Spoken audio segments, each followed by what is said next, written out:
সখীপুর এলাকাবাসী তাদের ট্রান্সফরমার থেকে আমাদের টাওয়ারের কানেকশন কেটে দিয়েছে, কারণ তাদের ধারণা টাওয়ারে অনেক বেশি লোডের কারণে ট্রান্সফরমার বারবার নষ্ট হচ্ছে।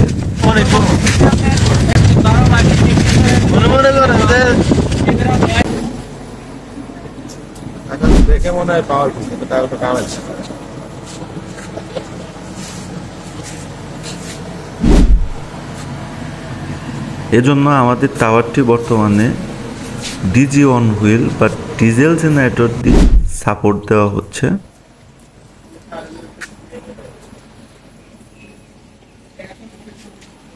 গ্রামবাসীদের সাথে কথা বলে আমরা তাদের কনভিন্স করতে সক্ষম হয়েছি।